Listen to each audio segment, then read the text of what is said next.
Today is June 1st, the start of the Atlantic hurricane season. So, wondering what they're going to call tropical storms and hurricanes this year? Well, we will tell you. The National Hurricane Center has a list of names. It rotates through these names every 6 years. So for the next 6 years, we know what the names will be. It can get weird having a hurricane named after you, admittedly. So if you're wondering if your name is on the list, here it is. It goes in alphabetical order.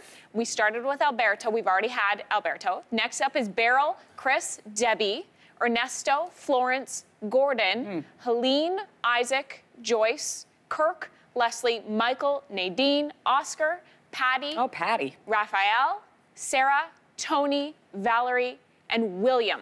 Last year, 4 names were retired. It was only the 5th time in recorded history that has happened, to have 4 names retired because it was hyperactive last year. So no longer will we see Harvey, Irma, Maria, or Nate. It's kind of like in baseball when they retire a jersey, like there's no more Babe Ruth, his number has been retired, or Gretzky, there's no more 99. It's the same with hurricanes. When something is so notable, they just get rid of it because there's only one Katrina.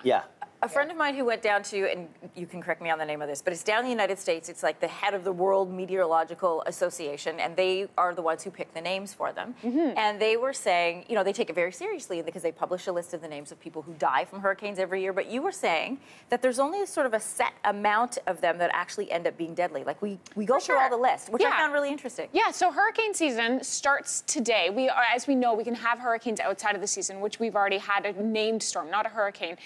Only 5% of the storms form in June, and then the rest form as we head later on into the season. Usually it's August, September when it gets really active. We need the storms to have a whole lot of fuel, and the fuel, the gasoline for these storms is warm water. So obviously the letters in the alphabet on that list are between what, H? Yeah, I would say like H and maybe M.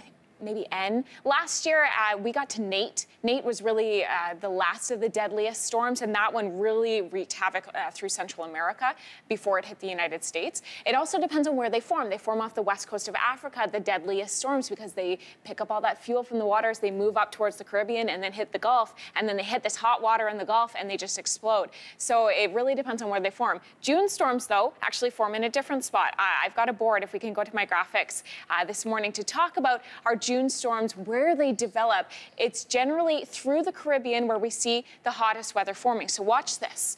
We see as we zoom in, most tropical storms form in the Gulf of Mexico. They move their way northward up through the Gulf states. So that's going to have a huge impact on Louisiana, Mississippi, Alabama, the Florida Panhandle. We also see a lot of activity in the Western Caribbean. That will generally move up through the Caribbean and then slide into southern Florida. We also can see activity forming as we slide a little bit further east towards the Bahamas. That will then move up towards the eastern seaboard. So that's where we're watching for the next couple of weeks as we head throughout the month.